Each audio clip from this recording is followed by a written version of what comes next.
Dia adalah papaku, sekalian juga pengganti mamaku. Sejak kecil, aku sudah ditinggal selamanya oleh mamaku, dan papalah yang mengambil alih tugas dari mama.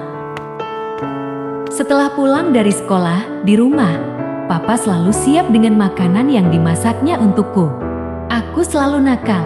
Bila saatnya makan tiba, aku sering diam-diam mengambil kembang gula untuk dimakan. Padahal itu waktunya kami harus makan nasi. Kalau sudah begini, papakulah yang kerepotan mengejarku.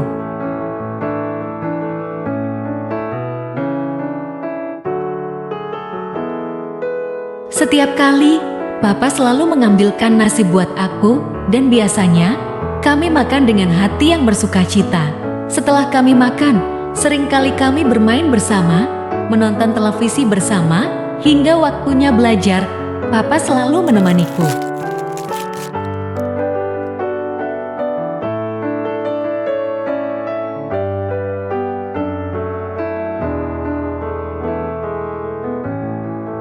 Waktu terus berlalu.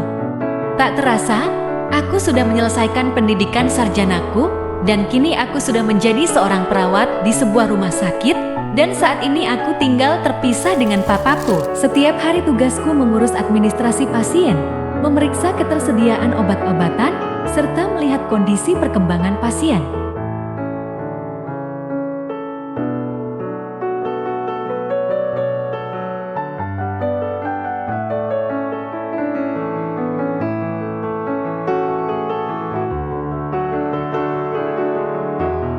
Selanjutnya, aku harus membuat laporan harian yang harus kuserahkan kepada atasanku.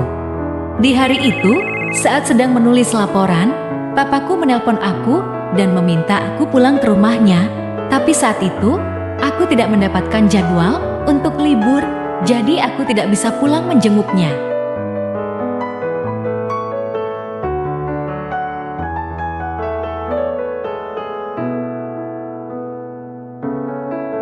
Teman sejawatku melihat aku sedang menelpon dan bertanya, apakah aku sedang berbicara dengan kekasihku? Aku menjawab bahwa itu adalah papaku. Dia tidak percaya dan berkata, mana ada, bicara dengan papa dengan begitu mesranya. Di rumahnya, papa sedang sibuk memeriksa barang-barang yang kesemuanya adalah kesukaanku.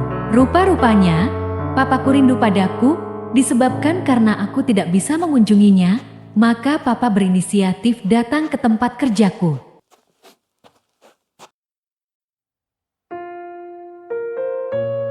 Siang itu, ketika sedang membereskan obat-obat yang dibutuhkan pasien, tiba-tiba temanku datang dan meminta aku untuk melayani seorang pasien yang tidak mau ditangani oleh perawat lain, dan dia hanya mau ditanganiku setelah menyebut namaku kepada teman-temanku.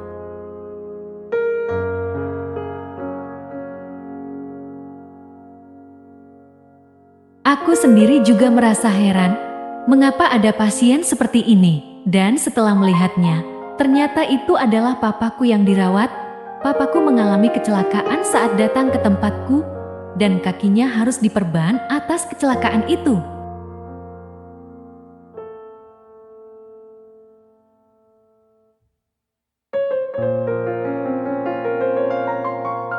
Aku sempat memarahi papaku karena kejadian ini. Untuk apa papaku harus datang? Usia papaku sudah tidak muda lagi. Semua ini karena aku sangat mengkhawatirkan keselamatan papaku. Hatiku tersentuh ketika melihat ternyata papa datang untuk membawa oleh-oleh makanan untukku.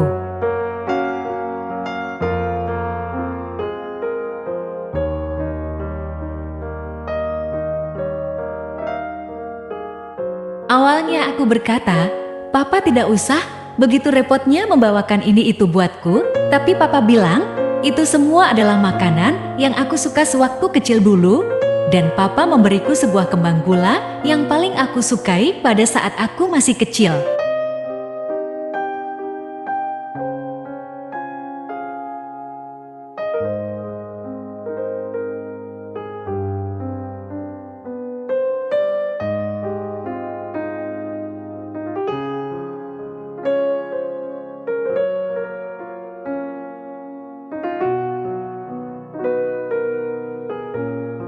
Ternyata sampai sekarang, papaku masih ingat apa saja makanan kesukaanku.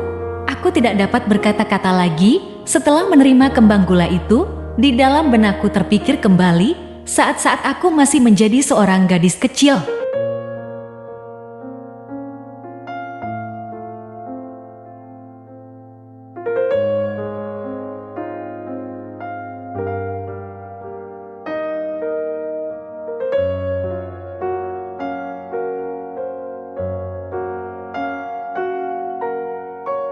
Papa rela menemaniku belajar sampai dia tertidur di kursi karena kelelahan dan aku menyelimutinya dengan baju mantel miliknya.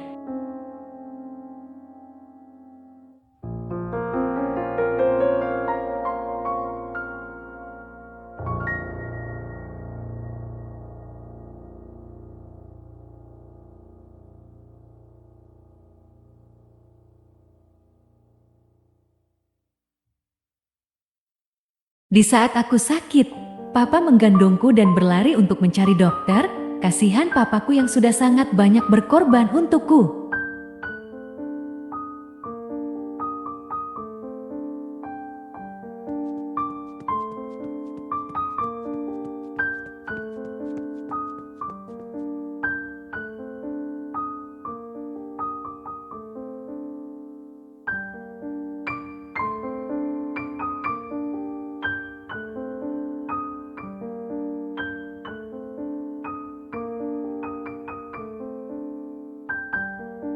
Sore itu karena kelelahan, aku tertidur di meja kerjaku. Dan aku terbangun setelah mendengar teleponku berbunyi, dan itu adalah papaku. Papaku kembali meminta aku pulang ke rumah untuk menemaninya, dan aku berjanji untuk pulang menemaninya.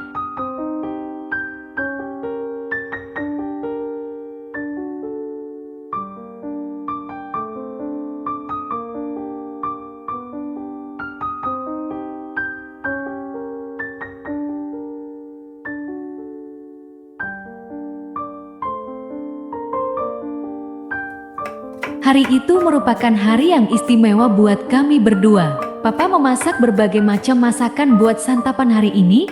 Di saat Papa sedang memotong sayur, aku mengendap-endap masuk ke dalam rumah untuk memberi kejutan buat papaku.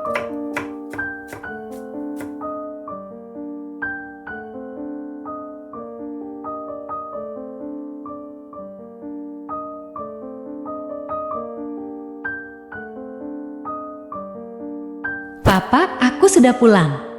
Aku sayang sama Papa.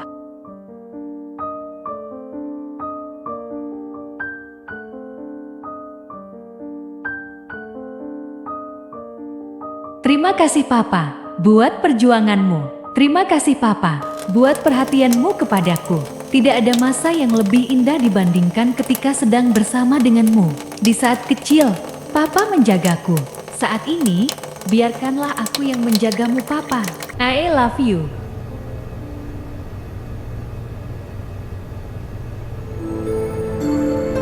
Saya Kokoh Tan. Sampai jumpa lagi di lain kesempatan.